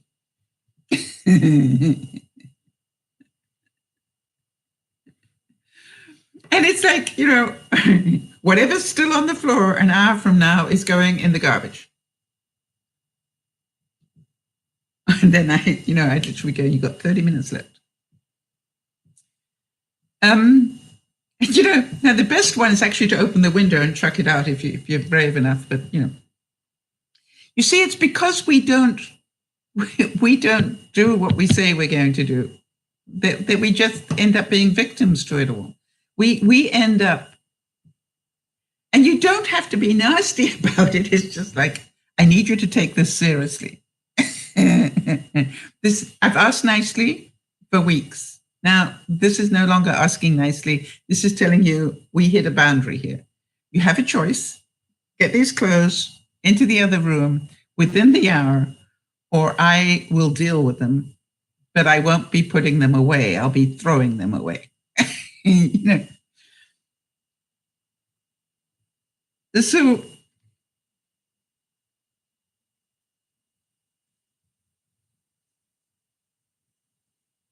and I would think that from what I know of Mike, he's probably much easier to manipulate in the best way. Just do it with humor if you can, Kerry. But if we don't set the boundaries, then we will need to expect the behavior to continue.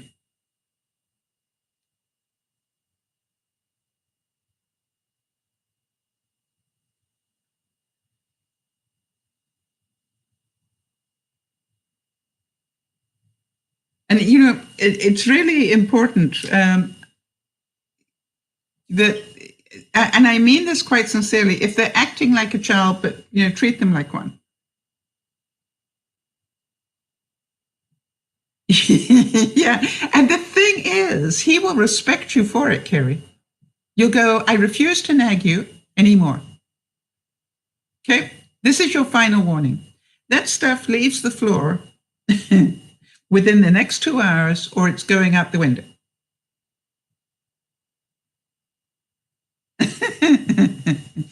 Or something, And he said, you'll never do that. Watch me.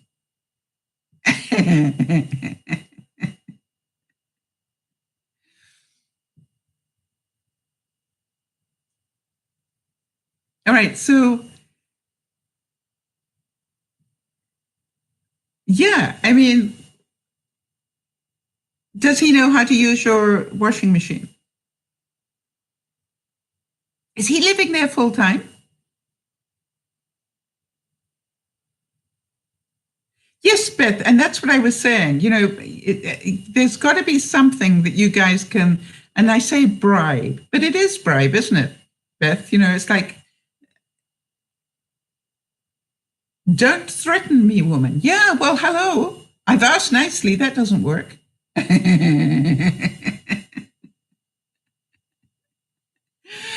So how do I get this done? I can't do it myself. Tell me.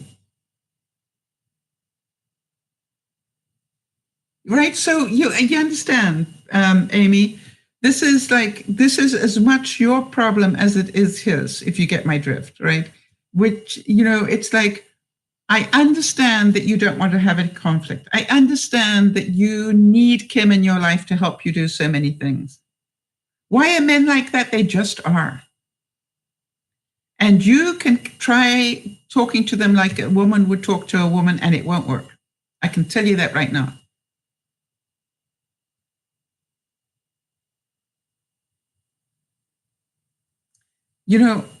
Just men do much better if you tell them, I need this done by Saturday. Can you do it by Saturday? And if they say yes, you go, that's a commitment then. Because I don't want to have to nag you. You agree this will be done by Saturday. Make sure you get the commitment. What we do is we don't hold people accountable, and when we don't hold them accountable, they are not. I won't let people promise me stuff. They'll say, oh, I promise I'll do that. I say, please don't promise me. Life can get in the way, so please don't promise. But just tell me you're going to get it done.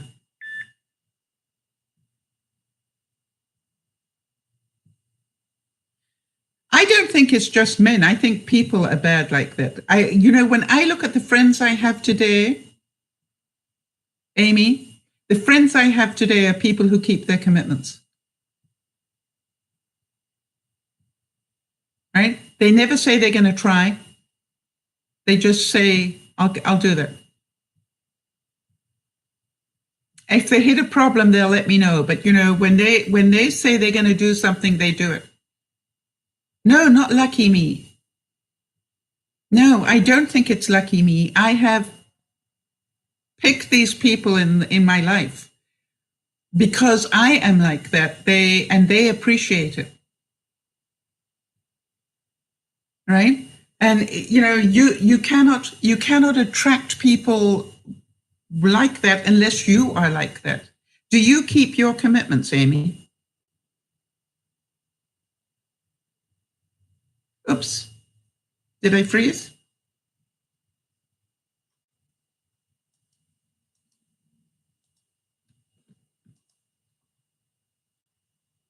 Hello? Did I freeze?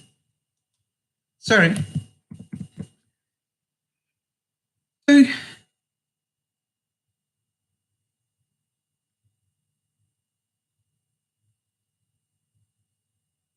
Yes, Kerry, exactly. You need to set the boundary and you need to be strong. He's a good guy. He needs, you're not his mother and you're not going to be. He needs to understand that. Therefore, it's not your job to do his washing. And if he needs instructions on how to use the washing machine, you will gladly give it to him. All right. However, make sure that he understands if he wants to continue to share the room with you, he's going to have to pick his stuff up and take it to the spare room. What he does with it in the spare room, if he throws it all at the bottom of the closet, I wouldn't care. Right? Give him that space. Say how you do it there is up to you, but get them off my floor. Because you can live like this, I can't.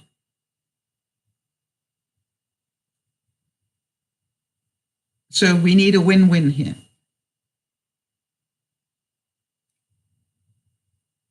And that's what I really would recommend is go for the win-win, right?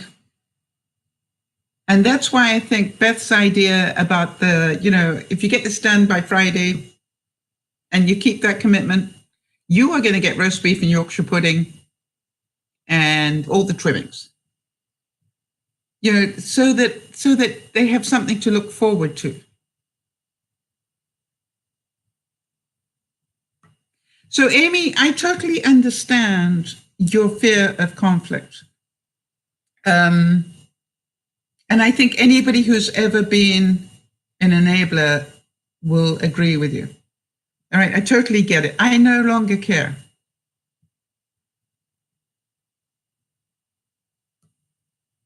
Kerry, we will be checking to see, by the way, when's your deadline? When do you need it done by?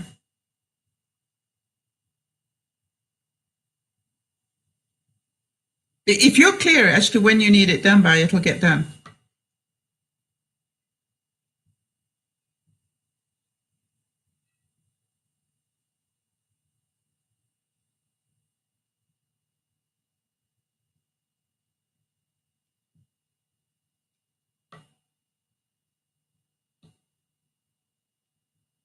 Right.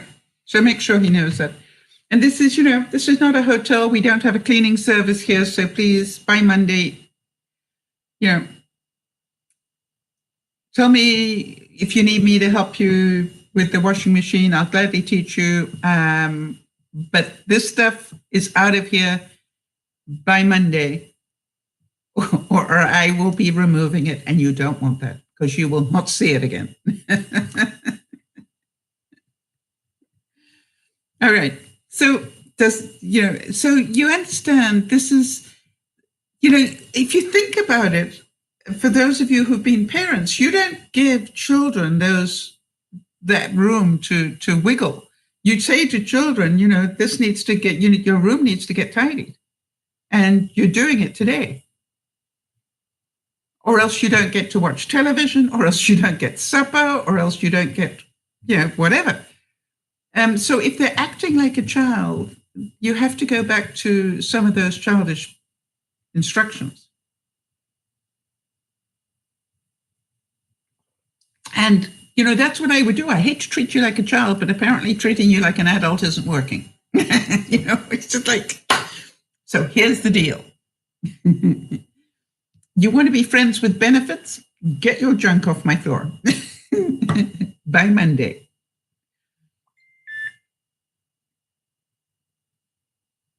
All right, so big hugs to you all. I hope this has helped some of you.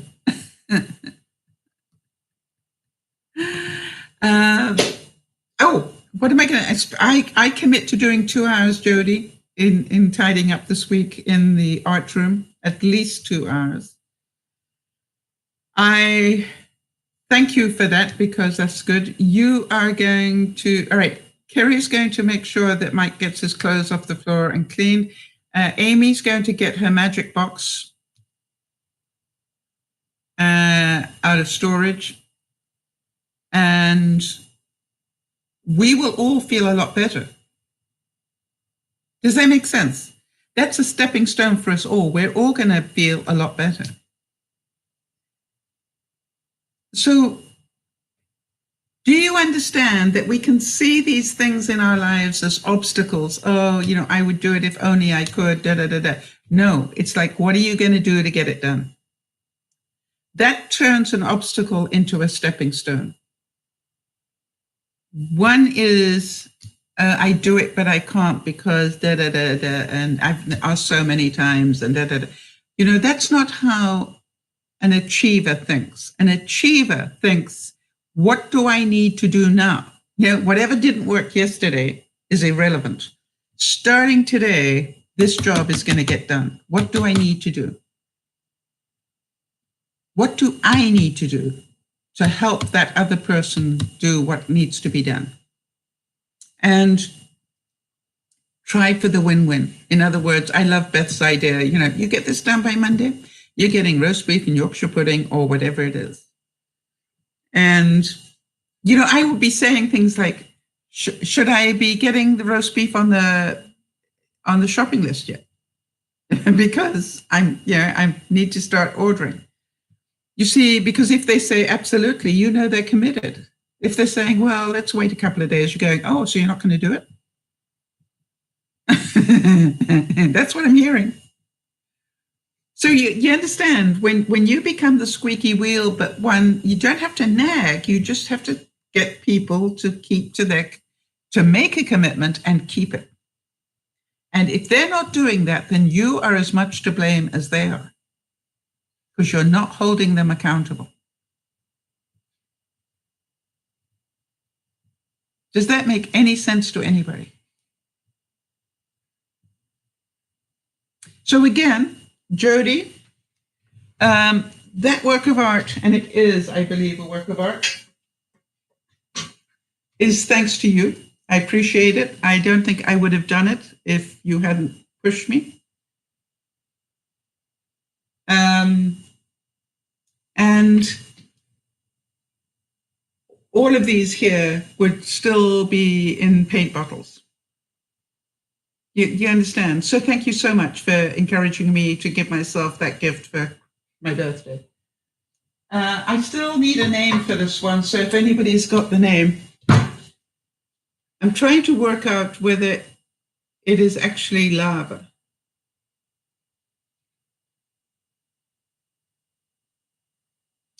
So if anybody's got an idea as to what would be those colors, I'm looking for a name for it.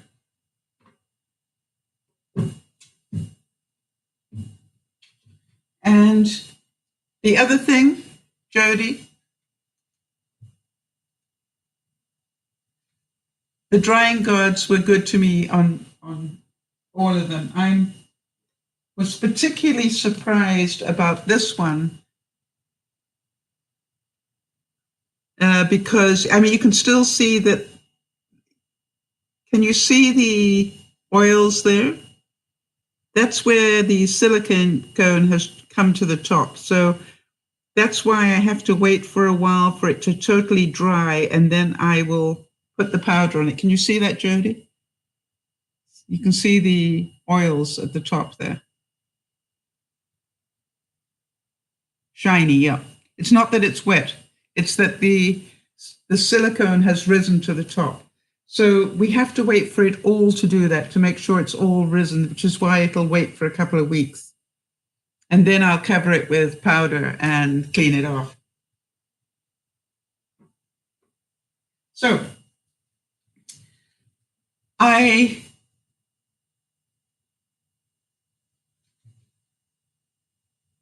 you love that one, Amy. Yeah, I do too, right? It's really nice. And you know, Amy? Okay, Amy, you need to hear this. I have been trying to do this for a year. This is called a swipe. And I've been playing with it and not getting it right, and playing with it and not getting it right. And I decided for my birthday, I was going to do them until one worked. And look at that, it worked. Yeah. So now I will, and I think I've got it on video as well, Amy, so I will edit it and show you guys how I did it.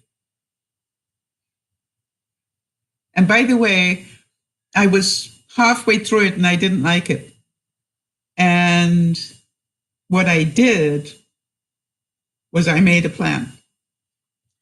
So this is like, this is exactly what it's all about, Amy. This is like, if I want to do this badly enough, I will keep going until I get there. Does that make sense, Amy?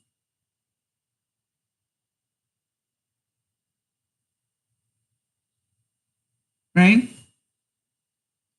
I will just keep going until I do it.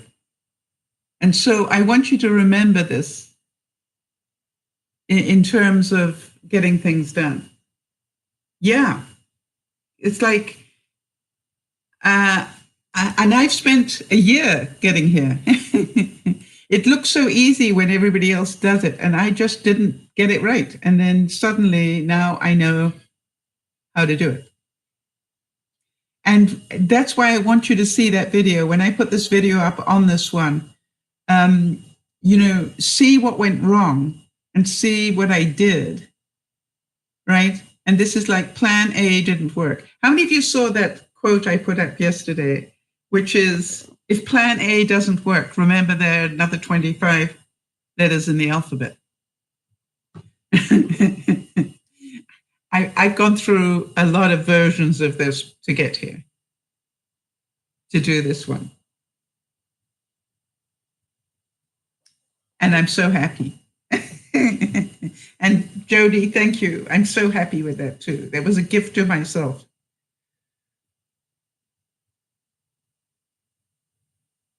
Well, you see, but Jody, you've been on this journey with me, right?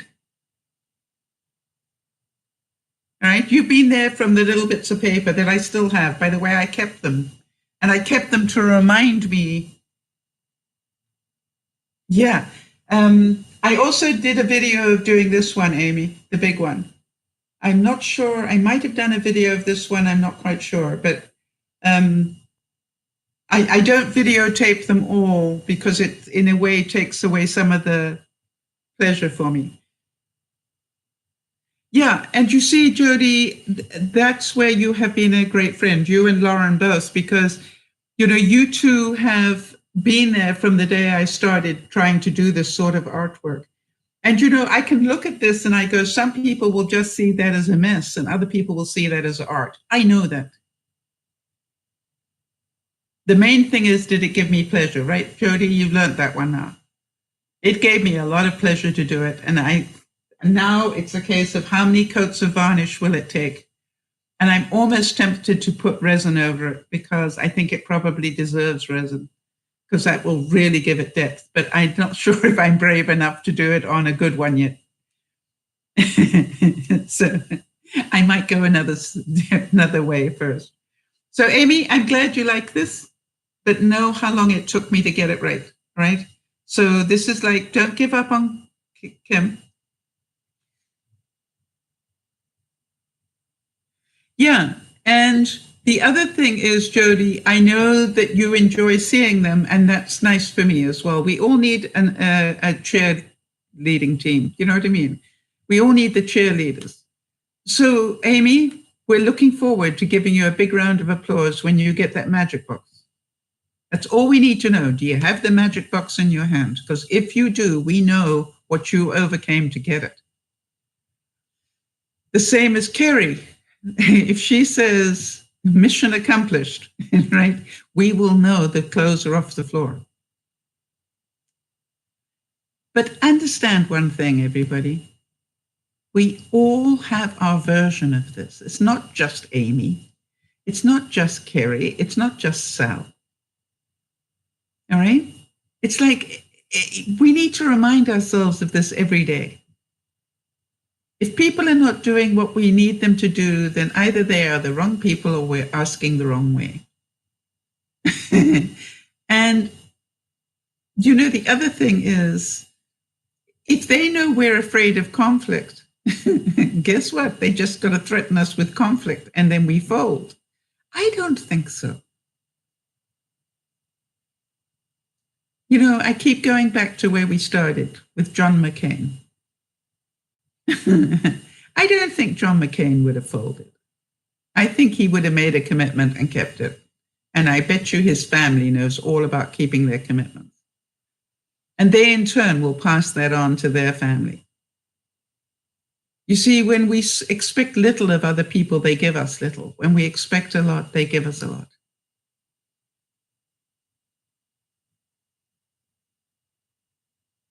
And that's called character. And also talk in those terms. I love it when you keep your commitments. You make me feel so special. And I'm so proud of you when you keep your commitments, because so few people do. And when you look at things like Aretha Franklin being laid to rest, and it must have been so difficult, you know, to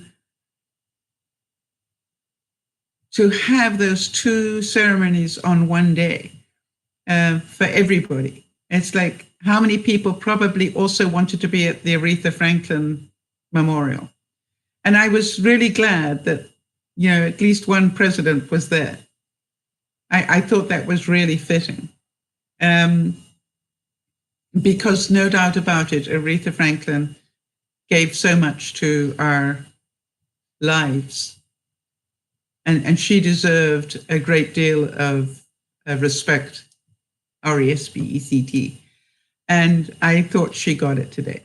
So everybody, thank you so much for your time. I will see some of you this evening. And for the rest of you, start being a little stronger. Hold your back a little straighter. And don't quit until you get there. However long it takes, it's one step at a time, and it's using those obstacles as your stepping stones that will get you there. Be patient, but be persistent. This is Dear Mama Sal saying thank you so much for your time. Bye-bye for now.